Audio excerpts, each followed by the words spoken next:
The Science of Getting Rich by Wallace D. Wattles. Narrated by Batia Barnes, www.batiyah.com. Chapter 9. How to Use the Will. To set about getting rich in a scientific way, you do not try to apply your willpower to anything outside of yourself. You have no right to do so anyway. It is wrong to apply your will to other men and women in order to get them to do what you wish done. It is as flagrantly wrong to coerce people by mental power as it is to coerce them by physical power. If compelling people by physical force to do things for you reduces them to slavery, compelling them by mental means accomplishes exactly the same thing. The only difference is in methods. If taking things from people by physical force is robbery, then taking things by mental force is robbery also. There is no difference in principle. You have no right to use your willpower upon another person, even for his own good, for you do not know what is for his good. The science of getting rich does not require you to apply power or force to any other person in any way whatsoever. There is not the slightest necessity for doing so.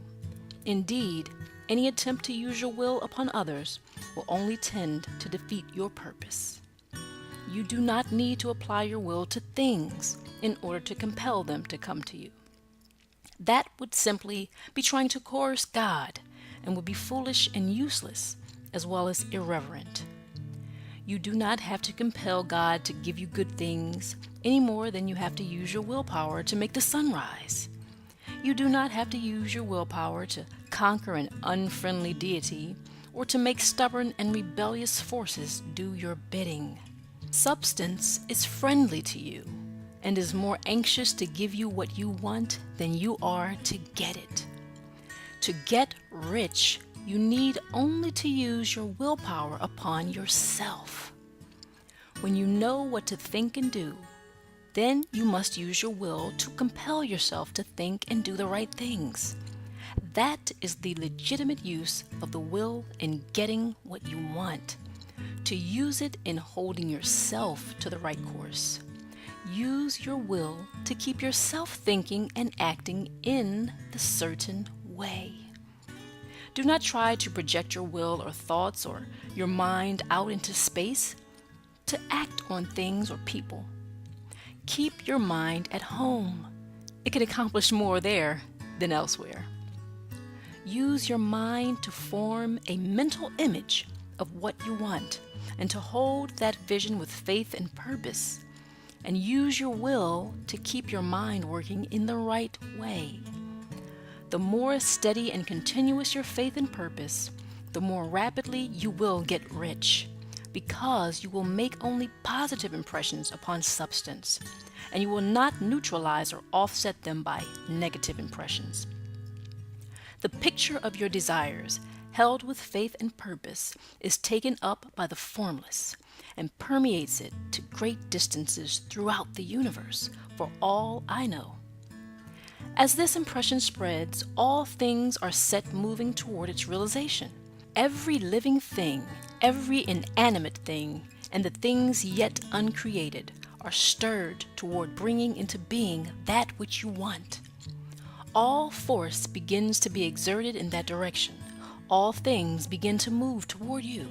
The minds of people everywhere are influenced toward doing the things necessary to the fulfilling of your desires, and they work for you unconsciously. But you can check all this by starting a negative impression in the formless substance. Doubt or unbelief is as certain to start a movement away from you as faith and purpose are to start one toward you. It is by not understanding this that most people who try to make use of mental science in getting rich make their failure.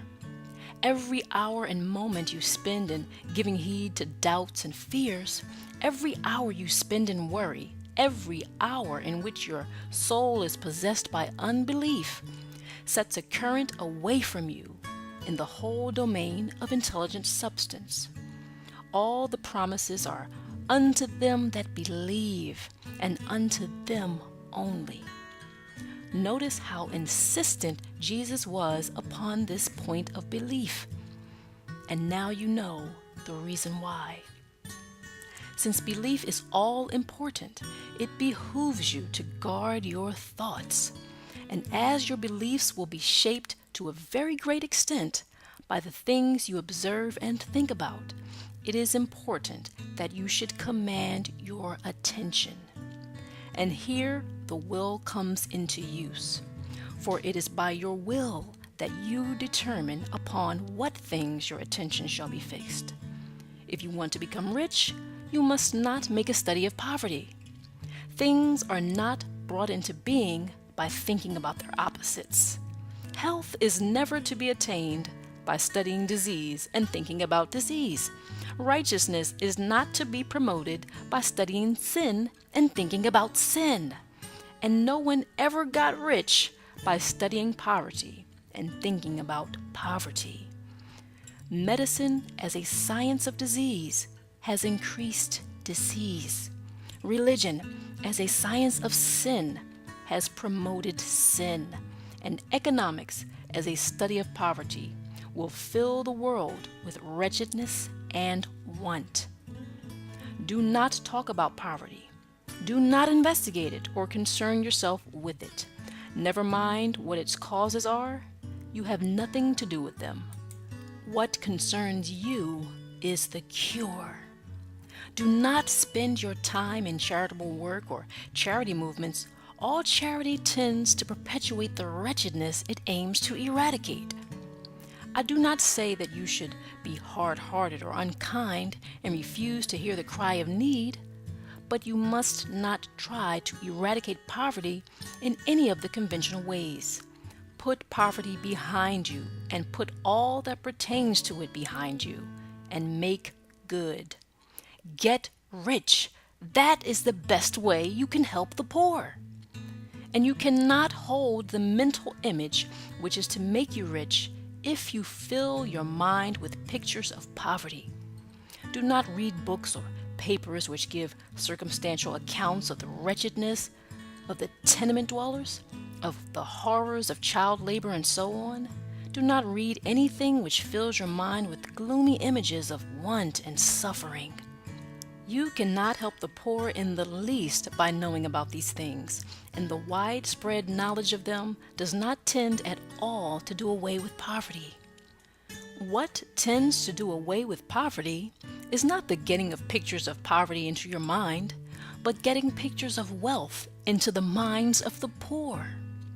You are not deserting the poor in their misery when you refuse to allow your mind to be filled with pictures of that misery.